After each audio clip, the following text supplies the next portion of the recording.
Hello everyone, in today's video I decided to go through how anyone with class 10 dices can make it to the top 100 leaderboards, simply as I've done so myself. But before we get into the video, we are getting insanely close to 1000 subscribers. And as promised, the 1K special video will include a Q&A. So if you have any questions whatsoever regarding the game, the channel, or personal things about me, this will be a great opportunity to ask and to get featured in a video as well, as I won't be making a lot of Q&As in the future. Simply put Q, and follow up with your question in the comments down below. All questions are much appreciated. Anyways, let's get on with the video.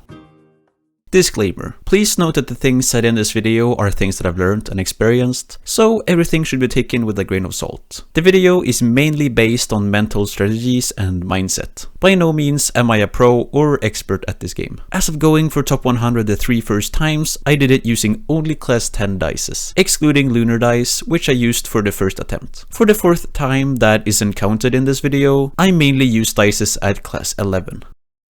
So I'm mainly going to split this video up in 5 different parts. These parts are going to be regarding things that I personally would like to bring up. Simply the kind of things that I would have liked to known or heard before I started going for top 100, for example. But so first and foremost, something that I've noticed and that I highly recommend is to always try and stay with the same deck for the season out. You don't want to be that one trick. Is something that I've commonly heard every here and there, and yes, I do agree with that to a certain point, but it really doesn't always have to be the case. Running the same deck every season might not be ideal, but choosing a deck that fits you and using it for the time being until the meta changes or you decide to take on something new is definitely not a bad idea. The second thing that I would like to recommend is to set goals, but definitely do not overwork yourself. Something that I've done quite a lot of the time is set a daily goal. Now, I usually haven't planned the goal a few days ahead, but instead I've tried to set the goal for the current day. Most of the time I've tried setting a trophy goal towards the very end of the season, basically the ideal trophy number that I would like to hit before the season ends. I haven't always managed to make it all the way up there, but knowing what you're actually working towards might be really motivating sometimes. Most of the time when I've set daily goals, I have thought through how much time I actually have that day. So for example, if I knew I only had 1 hour of time to play the game that day, I think setting a 300 trophy goal isn't that good of an idea. Instead, setting the goal to 50 or 100 trophies that day might be a bit better. I do also think that it's a good idea to set an easy goal to begin with, but then if you pass that goal rather quickly or end up having more time later on, you can of course go further and past that.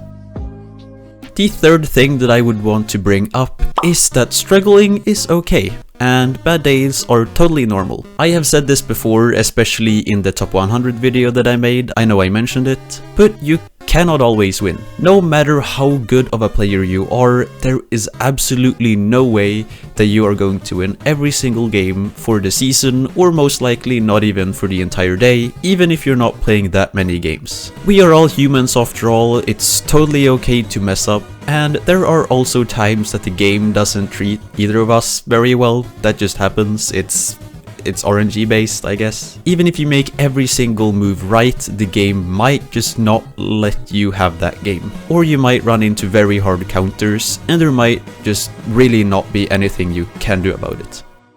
The fourth thing that I would like to talk about is demotivating points. So this part is kind of similar to the thing that I just brought up about struggling. As I said, struggling is normal and it's gonna happen to just about everybody who tries to go for top 100, especially the first time. So things that might be demotivating is, for example, watching your win rate drop, or having major losing streaks, or being stuck at the trophy count and not being able to progress. It could also be things such as playing the same opponents over and over and over and over again.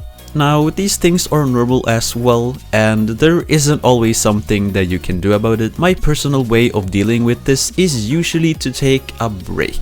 Now, if you're going for top 100 during the season, you obviously cannot take a major break, but leaving the game for the time being, just an hour, 2 hours, or for the rest of the day, and just decide to continue the upcoming day is totally fine. This is also kinda linked to not overworking yourself. If you're currently demotivated, it is way easier to get overworked. So I would say prepare to be a bit motivated, and if you end up being demotivated, please do not be afraid to give yourself some time and perhaps consider taking things a bit easier for the moment.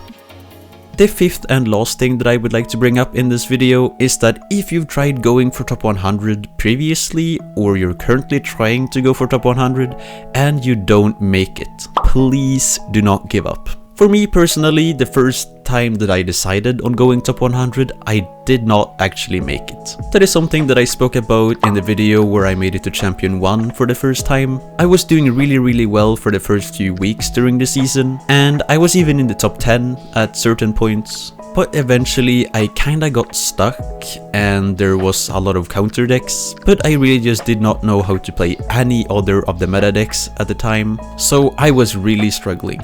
Now that is where I pretty much gave up and called it for the season. I decided to switch the goal to just making it to Champion 1, as I obviously had not even done that before. But then the season right after, I got right back to it. If you feel defeated or you just do not feel like playing more for the season, I would recommend not to pressure yourself too hard. What I did was that I called it and came back even stronger and with more willpower the next season. There is nothing wrong with giving up temporarily, but giving up in the long run is something that you might want to consider not doing.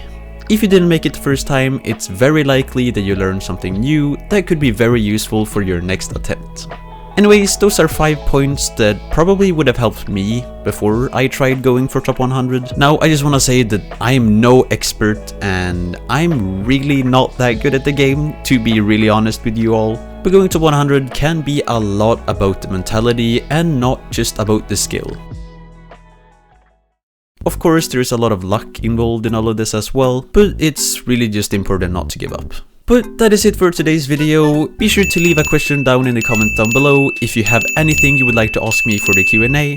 And yeah, it could quite literally be about anything. As I mentioned at the start of the video, chances are I won't make many more Q&As in the future, so this is a very solid chance, and I once again really appreciate all the questions. 1000 subscribers is not far away, and we're gonna get there in no time. Either way, take care, stay safe, and I'll hopefully see you in my next video. Later!